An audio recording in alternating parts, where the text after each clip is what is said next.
How much debt do you guys have? $2 million. Let's talk about that. Hey, Pathetic. YouTube. Yeah, y'all are pathetic. Just kidding. YouTube, welcome back. This is Cody, Christian, Caleb, and Chuck. Caleb and Chuck just signed for another 10plex seller financed. They did it again. Congrats, guys. Repeatable. So what's the portfolio look like today? Before we jump into the actual video. We got 2 10s and an 8. 2 10s and an 8. How much did you cash flow this month? Plus the new one, it'll be about $7,000. That's ridiculous. No money out of pocket. And you didn't syndicate that, right? Nope. Okay, so let's talk about that. Yeah, now the last time we met up, you guys had, we talked about being at 28 units. That was a little while back. That was 7 or 8 weeks ago.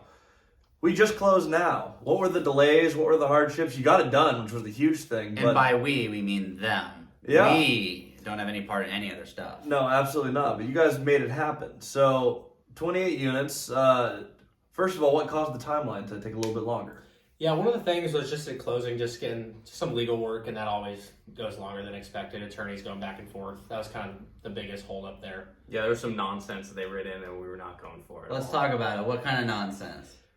Written permission to do any repairs. Okay, so there's a plumbing leak. You have to call seller. If seller's out of country and you don't hear back, you can't fix it. Bingo. Or if he just says no. Or if he's just like, no, we don't want you to fix the pipes and you can't do it. And then he takes his property back. If you see an issue there, that doesn't really pass logic. Yeah. See, that doesn't work. There's a logical fallacy in that idea. Especially when he hasn't done repairs in probably years. There's deferred maintenance. He's anti-repair. Okay, so what's your plan for the 10? I was looking through your prom note. You got 3-year balloon. We don't like to do short-term balloons if we're overpaying for stuff. And you've overpaid for one of your deals before. Actually, first 2 we overpaid. This one, the reason the 3-year we were okay with doing that is we got it on a discount. So it was such a steep discount. We were okay. We're comfortable with the loan to value as it is. That 3 years is nothing. So let's what did you guys buy it for today, and what do you see it being worth at 3 years when you go ahead and do the seller refinance? Or talk about your strategy and what you think it's going to be worth. Right, so we bought it for $725. That's what our purchase price is right now, all interest only. And right now, just off NOI, we're worth about 1.1. And I think we can get it to about 1.4.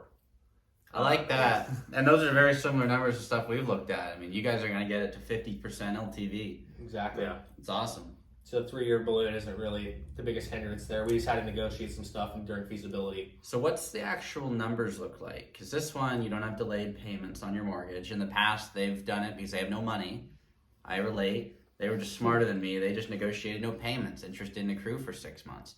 You're not doing that here. So what do the numbers look like day one? Yeah, the day one cash on cash is 15%. Okay, but that's just a number. Like what's your income? What's your expenses? What's your cash flow going to be?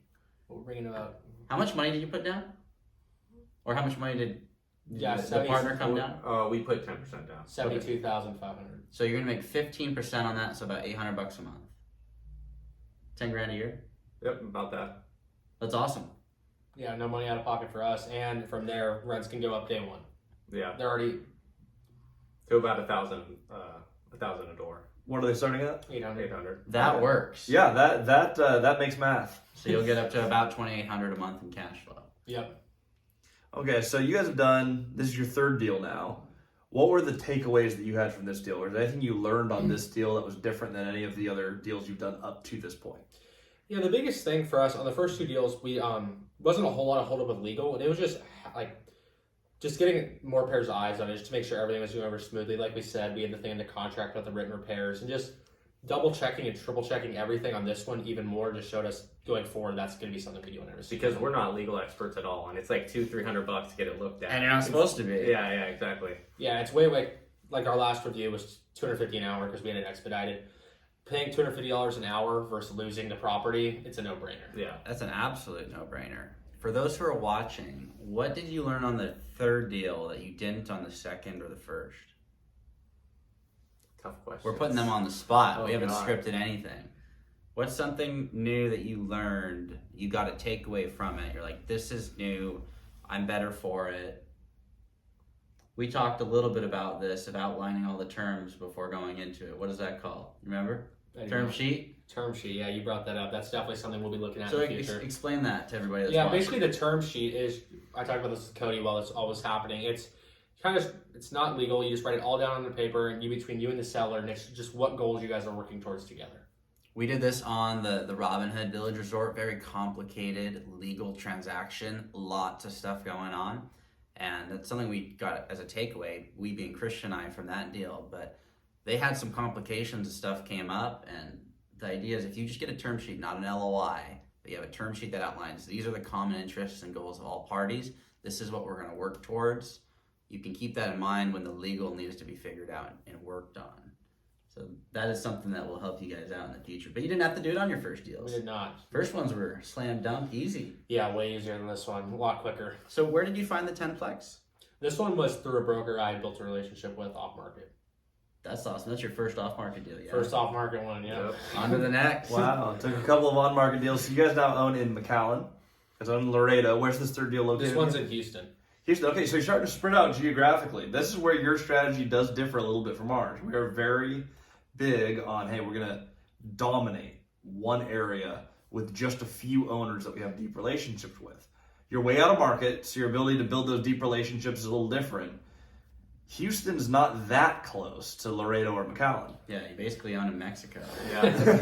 Yeah, the thought with that is you guys in Washington, it's like you can go meet up with coffee. Like we went out to Texas once, had a few meetings drop out, and it's like we had $1,000 for one owner meeting where not much came out of it. For us, after that, it's kind of the strategy pivoted to, hey, with these brokers, we can physically get the deals from them because either you get them for brokers or owners. And for us, it was just easier to build relationships with the brokers versus the owners and going to get coffee with them for $1,200 round trip. So this broker that you met with, this is your first off-market deal broker brought to you. Is this a broker that you've worked with before, or is this the first deal you've ever done with this person? First deal ever done with this broker. Why'd they take you seriously then? Because a lot of people have questions about that. Yeah, I mean, I've as you know, you've said I've called 1 million brokers, which I have. I mean, not the most productive strategy, but just going through the scripting and building credibility through that is why they took me seriously. And they send me deals that were on market. Under, hey, this is why it doesn't work, and show I knew what I was doing. That was a big thing. Show competence, and I knew what I was doing and how to act. And then he's like, hey, I have this opportunity, came to line, seller finance. So Chuck, all this stuff is really spread out, and you guys are getting more and more deals all the time. How are you managing all of it? Third-party property management. And he knows so many brokers that we can get like 1 million referrals. Yeah. So that's the great thing about knowing every single broker in Texas. That is what makes it easier. You guys have passive income. You got to manage your managers, but we have to manage our tenants. Yeah, Chucky touched on a great point there. It's just the biggest benefit I would say after calling so many of these brokers. I have different brokers in every market. I just call like, hey, who's your property manager referral? I'll call a bunch of them. That same name just keeps popping up. Then interview them. It's so important to work with a great property manager. I mean, it's horrible working with a horrible one. You know what I mean? Yeah, no, our two and the third one vetted them great. The first two are knocking it out of the park as we speak. That's excellent. That's one of the most painful things you can do is get the wrong manager, and sometimes it happens. And it may happen where management changes, employees shift, but I've seen it happen a bunch of times. Right. So it's going to be something you guys look at. One thing that I like about buying out of market is that you have to choose a deal that merits all the additional cost of occasional travel. So you have to buy big enough. Exactly. It has to cash flow enough to pay for a manager, which means you have to have, it's usually on a per unit or per income basis. So Yeah. I mean, you have to have a chunk of sizable cash flow that you could throw Agreed. at that. Yeah, ours is percentage of income. But it means that you actually have to pursue deals that are conservative enough to afford third-party management and all the other expenses. When you're limited to deals that work really well and have to be passive, you end up with a great business model of passive income, consistent properties, and you guys have built a really good financial base for yourself in a very short period of time. That leads into the next question, though. What's next? Honestly, just keep buying seller finance multifamily. There was a while Chuck and I were looking at going a lot bigger, and at the same time, it's just the risk to reward ratio. And we could go bigger. I get these bigger deals sent to me quite often, and I could possibly put one together, and it's just I don't have enough otherwise to float that deal. If one of our deals, something happens, we can float it. Mm-hmm. But if we buy a 40-plex, we can't float a 40-plex at this point. So it's kind of stay between the 10 and 20 range is what we're looking at. That's awesome. I have a challenge for you guys. I started with a house and 2 duplexes. It wasn't a 40-plex. To be fair, it was a 38-plex. But the jumping off point for me to go to the next level, and this is where Cody and I partnered. Cody pushed me here.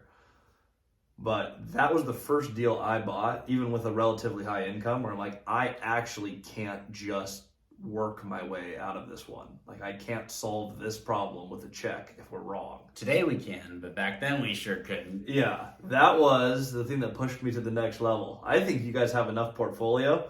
You had 30 units when you bought the 38. 30 units by 21.